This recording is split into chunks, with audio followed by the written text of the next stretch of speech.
Vous faites bien de regarder Espace TV. Bonsoir, bienvenue à tous. Voici pour vous les titres du journal.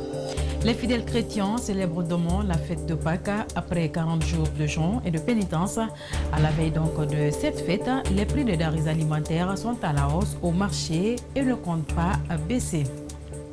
Nous sommes le 3 avril, une date historique pour la Guinée et les Guinéens. Pour rappel, c'est le 3 avril 1984 que l'armée guinéenne a pris le pouvoir après la mort du premier président Ahmed Sékou Touré. 37 ans après, des témoins se rappellent encore de cet événement. Vous les entendrez dans ce journal. C'est tout pour les titres. Bienvenue à tous.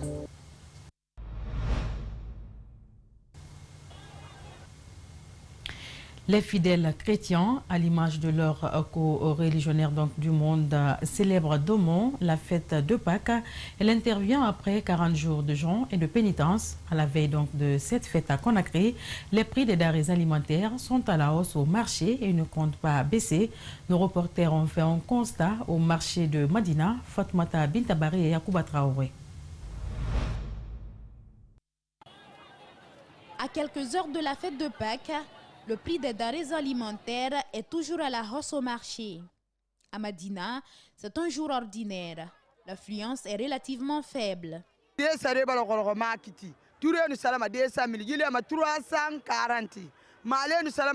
marché est dur actuellement. Avant, on vendait l'huile à 200 000 francs guinéens. Mais maintenant, c'est à 340 000. Le riz à 310 000 au lieu de 200 000 francs guinéens. Malais salama 200 000. Yile ma barabara Bangladesh salama ne 310 000. Sebiri salaba ko 10 000 gene intérêt na ifat. Je n'ai que 10 000 francs comme intérêt. La poudre de manioc et l'oignon, c'est la même chose. Tout est cher au marché. Le prix des boîtes de conserve et la viande a aussi connu une augmentation, fait remarquer ce vendeur de poulet importé. Bon, les détails aujourd'hui, ça dépend. Il y a 10 000 hectares. L'autre là, avant, on revendait ça à 2 à 15 000. Mais actuellement, on revend ça à 10 000 pour que nous aussi, on peut gagner un peu. Depuis que l'élection est passée en Guinée, toutes les denrées alimentaires sont augmentées. Vous voyez aujourd'hui, les poulets aussi, les poulets, il y a les cuisses, il y a les entiers, tout est augmenté. Donc, nous, on n'a pas de choix. Cette flambée du prix des denrées alimentaires n'a aucun lien avec l'approche de la fête. Cette fidèle chrétienne dit avoir trouvé une légère augmentation. Avec la fête de Pâques qui arrive demain, vraiment le marché est un peu cher et puis avec la cherté de la vie, donc on parvient quand même à atteindre les deux bouts. Même son de cloche sur cette autre dame, contrainte de se plier à la dure réalité du marché. Les denrées alimentaires, en fait, c'est à la hausse. Hein. Le prix, c'est au jour d'aujourd'hui, on ne fait que monter. Donc, nous autres, on souffre quand on vient au marché. Ce qui était hier à 500, un exemple, aujourd'hui, c'est à 1000 francs. Mais bon, c'est la fête, on fait avec. Les usagers prient les autorités d'alléger le prix des produits afin de sauver le panier de la ménagère. Bonne fête donc à la communauté chrétienne. Nous sommes le 3 avril, une date historique pour la Guinée. Pour rappel, le 3 avril 1984, le comité militaire de redressement national, CMRN, prenait le pouvoir en Guinée quelques jours après la mort du président Ahmed Sékou Touré. Les militaires qui avaient donc annoncé la dissolution du parti PDG ainsi que l'Assemblée nationale, la suspension également de la Constitution, s'engagent à créer les bases d'une vraie démocratie avec à leur tête le colonel Lansana Conté. 37 ans après, des témoins se rappellent encore de cet événement qui a donc marqué à jamais l'histoire guinéenne. C'est le cas du doyen Ali Ghané, enseignant à la retraite. Ce compagnon de l'indépendance est longuement revenu sur cette journée du 3 avril 1984 au micro de Yene Bemba Koulibalé. Malgré son âge avancé, à 81 ans, le doyen Ali Ghané a encore la mémoire fraîche. Il se souvient encore de plusieurs événements qui ont marqué l'histoire de la Guinée. De la période des indépendances à la prise du pouvoir par le comité militaire de redressement national, jusqu'à nos jours, l'enseignant se rappelle de beaucoup de choses. En ce 3 avril, nous lui avons interrogé sur celle de 1984. Qu'est-ce qui est arrivé? Les gens ont pensé d'abord à une situation très difficile, comme le 22 novembre s'est passé. Mais Conakry était remué. Les militants de l'ancien régime étaient étonnés et les nouveaux responsables du CNRN s'étaient accaparés de tout. Au lendemain de cette prise de pouvoir par l'armée guinéenne, le pays n'avait pas assez de généraux, explique ce doyen. C'est ainsi que le colonel Lansana Conté est porté à la tête du pays. Ce sage revient sur les premières décisions énergiques prises par le président d'alors.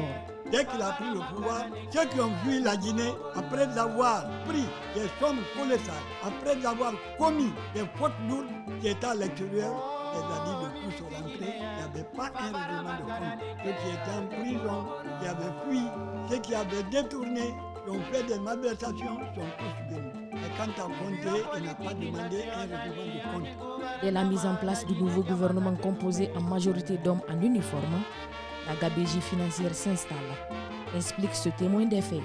Et les militaires et le CNRN ont tout pris, ils ont vidé la banque, ils ont pris les voitures, ils étaient dans la bombance. Les réfléchis savaient que ça va mal tourner. Un an après, il y a eu un remue-ménage encore, que les militaires ont échappé de justesse et sont revenus à la normale. Lansana Conté, à la suite de son décès le 22 décembre 2008, le CNDD s'empare du pouvoir avec à la tête Moussa Dadis Camara.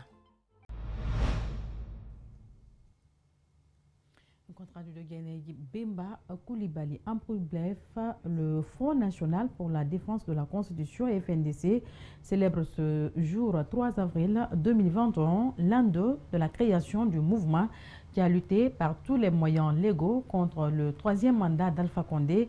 À cette occasion, un des responsables a publié une liste des personnes considérées comme les martyrs de la lutte contre le troisième mandat. Parmi les 99 personnes tuées, le FNDC a pu identifier formellement à ce jour 84 victimes. Alpha Condé a-t-il réussi à neutraliser l'opposition comme il avait promis? Cette question mérite d'être posée actuellement. Des observateurs répondraient par oui pour soutenir leur point de vue. Ils évoquent la faible présence des opposants sur le champ politique, mais le leader de l'UDRG estime plutôt qu'on assiste à une véritable mutation de la classe politique guinéenne. Mamadou Kalisso, Mohamed Alousseni Kamara. Sur le terrain politique, l'opposition républicaine est moins visible. Le président de l'ADR évoque la pandémie de Covid-19 et une stratégie qui consiste à reculer pour mieux sauter. Le leader de l'UDRG, lui, parle plutôt d'une véritable métamorphose de la classe politique. À l'heure actuelle, comme on dit, il y a un alignement des planètes pour une autre façon de faire, pour une autre démarche politique. Et je crois que le moment est venu pour que les Guinéens aillent dans le sens d'un réel changement, sans que ce soit un changement théorique qu'on proclame et qui en réalité n'est qu'une version édulcorée du passé. Suite à la crise post-électorale, le siège et le QG de l'UFDG sont fermés. Des centaines de militants et leaders politiques sont détenus à la maison centrale. Cette répression du pouvoir en place n'affectera en rien leur détermination à poursuivre le combat pour la démocratie, rassurent ces membres de l'ANAD. Ça ne fait que nous galvaniser. Ça prouve que la raison pour laquelle nous sommes en train de battre, c'est une raison valable. Nous devons nous battre pour que nos enfants vivent dans un pays libre et démocratique, dans un pays où la justice est juste et équitable, dans un pays où ce n'est pas un homme qui commande les institutions, mais c'est plutôt les institutions qui utilisent les hommes dans l'intérêt des populations. Selon le président de l'UDRG, l'heure est venue de s'opposer autrement, c'est-à-dire dénoncer les mauvais actes posés par le pouvoir tout en proposant des pistes de solutions. Si ceux qui dirigent aujourd'hui ont l'oreille fine, ont le sens de l'écoute, ont le sens de l'attention, ça ne nous dérange pas qu'ils utilisent les idées que nous développons. Et nous aussi, ça nous permet de tester. Est-ce que nous sommes en mesure d'être une véritable alternative crédible pour ne pas raconter faire monter les illusions à la population et demain, à l'épreuve du pouvoir, d'être incapable de faire en sorte que les choses changent.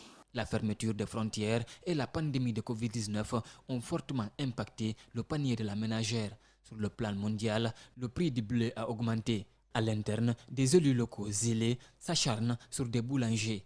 Le président de l'ADR dénonce ce qu'il qualifie la politique des boucs émissaires. C'est extrêmement compliqué quand on a une gouvernance de cette nature qui ne prévoit rien du tout, qui ne comprend absolument rien, qui ne réfléchit pas avant d'agir. Parce que, tenez-vous bien, ces élus locaux ne sont qu'instrumentalisés. Ces acteurs politiques invitent le pouvoir à lâcher du lest tout en libérant les détenus politiques, ouvrant les frontières, mais aussi revoir les méthodes des opérations de déguerpissement. Et puis la confiscation du passeport du président de l'UFDG agace son avocat. Maître Salifou Béavoyi dénonce un accès de pouvoir de la part des autorités aéroportières. J'y arrive. Il décide alors de les assigner en justice. Ces propos sont recueillis par Diana Bangoura. Son passeport est sa propriété privée. On ne peut pas le confisquer sans une procédure spéciale, aménagée à cet effet par la loi.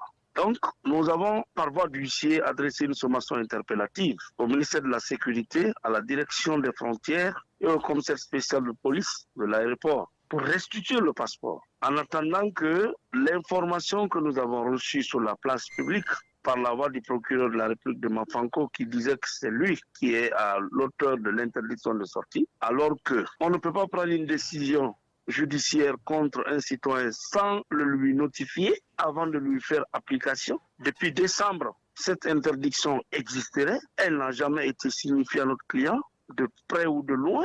Donc pour nous, notre client ne fait l'objet d'aucune poursuite, ni judiciaire ni administrative. Nous avons adressé un courrier à M. le procureur de la République dans ce sens pour que cesse cette injustice. Nous n'avons pas eu de suite. Et nous n'avons plus d'autre solution que de judiciariser effectivement cette affaire. Parce que, décidément, l'article 15 de la Constitution est en train d'être foulé au sol. Plus d'un mois de détention du journaliste et historien Amadou Yulde Diallo. Moussa Iboun Konté salue la démarche du collectif de soutien formé à cet effet. Il invite la société civile guinéenne d'emboîter le pas aux jeunes journalistes pour élargir le champ de lutte. Au même moment, il condamne le silence des associations de presse et le syndicat de la presse privée de Guinée. L'ancien président de l'AGPI crée donc un recul pour la liberté de la presse. Le reportage est signé Mamoudou Boulere Diallo et Kerno Sadouba. Moussa Iboun Konté commence par s'étonner du prolongement du délai de détention du journaliste Amadou Yulde Diallo. Il appelle également les patrons de presse réunis en association d'assumer leurs responsabilités face à la violation de la loi 002. Je crois qu'il y a un problème. Il faudrait que dans notre pays, qu'on cesse de fuir devant sa responsabilité. Je crois que le mutisme des patrons, des responsables des associations de presse trahissent leur manque de courage de dire leur perception, la perception qu'ils ont de M. Amadou Yulde Diallo. Depuis, la plupart de ces patrons de presse pensent que M. Amadou Yulde Diallo n'est pas journaliste, qu'il a cessé d'être journaliste, qu'il fait plutôt de la communication institutionnelle. Le syndicat professionnel de la presse privée de Guinée décide de se taire sur le sujet. Moussa Iboun Konté pense que le SPPG limite de facto son champ d'action. Je ne comprends pas aussi le silence du syndicat des professionnels de la presse privée de Guinée. Vous parlez des associations, mais Amadou Yulde Diallo reste un journaliste. Donc le syndicat des professionnels de la presse privée de Guinée au moins devait se faire entendre. Mais le syndicat est mieux, comme les associations professionnelles de presse, qui sont des organisations patronales. Donc il faut faire la différence. Eux, ils défendent les intérêts moraux de leurs membres. C'est des organisations patronales. Ils sont à l'échelle des marchés. Mais c'est SPPG qui est censé prendre le problème de Amadou Yulde Diallo à bras le corps. Essayer d'aller. On a mis même un pool d'avocats en place, qui est composé de Maître Salif Béavoyi, Maître François et autres, là, Mohamed Traoré. Je crois que ce dispositif existe là. Et le syndicat le sait très bien. On doit se servir de ce dispositif-là pour faire entendre la raison par le pouvoir. Il salue la création du collectif de soutien au doyen Amadou Yulde Diallo et il souhaite que la société civile s'érige en défenseur des opprimés. Le journaliste explique que le doyen ADD est détenu illégalement par le pouvoir de Conakry. Donc franchement, il est mis injustement en prison. Je crois qu'on doit corriger cette injustice et c'est bien fait qu'un collectif de jeunes journalistes ait initié des demandes dans ce sens, qui est allé rencontrer de l'unité nationale, le président de l'INDH. Je crois que les organisations de la société civile aussi doivent se mobiliser parce qu'il ne faut pas laisser ce champ-là seulement aux journalistes. La détention du journaliste Amadou Djoulde Diallo aura des répercussions graves sur l'établissement de l'état de la liberté de la presse par l'association Reporters sans frontières, Reduto Moussa Iboun Konté. Le projet de construction de l'autoroute Koya-Pamelap laisse les cris derrière lui.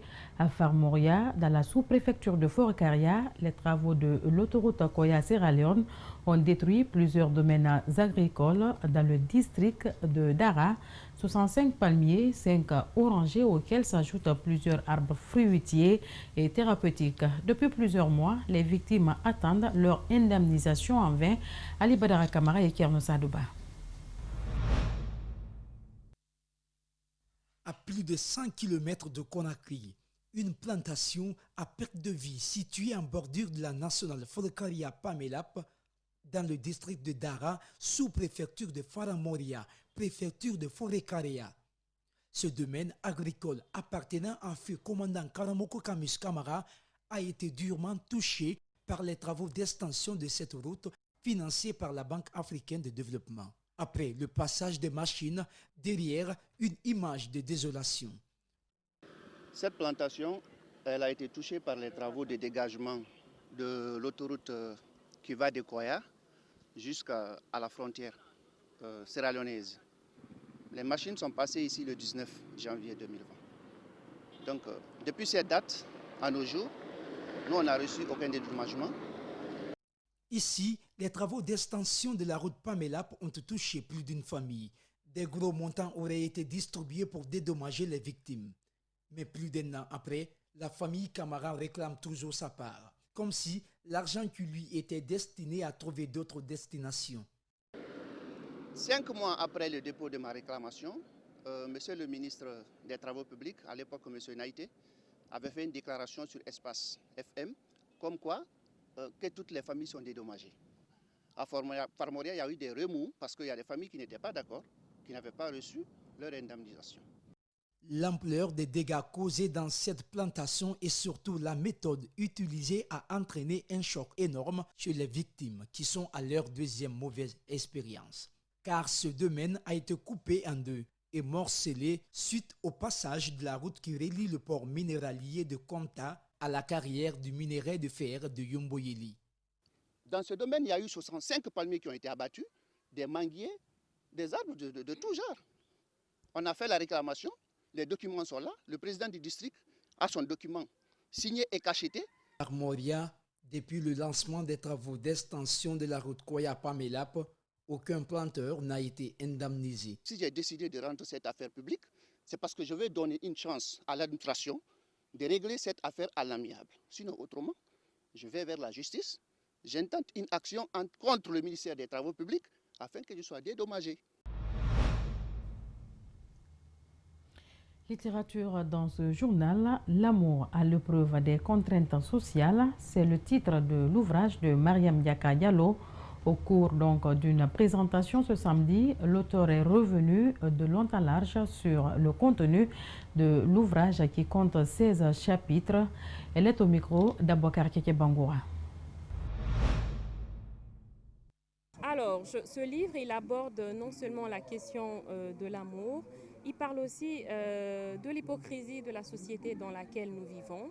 Il parle aussi, si vous voulez, de la disparition, donc de la mort, parce que c'est un livre que j'ai écrit quelques mois après la disparition de mon père. Donc, la sensibilisation sur les mariages précoces, les mariages forcés, mais aussi les pressions sociales que les jeunes dames, les jeunes hommes traînent aujourd'hui. Et il y a trop de victimes. Je pense qu'on est arrivé à un moment où il faut que les consciences s'éveillent, où il faut que les choses essaient de changer dans la positive direction, bien sûr. Et que voilà, on cesse donc de s'acharner sur les jeunes qui n'ont peut-être pas choisi, parfois qui ont choisi, mais que l'on essaie de violer le moins possible les libertés élémentaires de la couche féminine. Alors, les parents, j'ai de la chance, peut-être comme beaucoup d'autres qui sont là aussi, j'ai de la chance d'avoir une famille qui comprend les choses, qui sait qu'on est dans un monde où on n'a pas besoin de forcer, où on n'a pas besoin de s'acharner sur la jeune fille. On est dans un monde où il faut laisser l'autre vivre sa vie comme elle l'entend. Donc j'ai de la chance de ne pas peut-être subir assez de pression, même si quelque part j'en subis une des mois. Et c'est cet élément qui met fin à ce journal réalisé par Djibril Ba. Il a été coordonné à la régie par Abouakar Foté Souma, Lamine Sidibé et Cheikh Kaba. À tous, grand merci de l'avoir suivi. Bonsoir.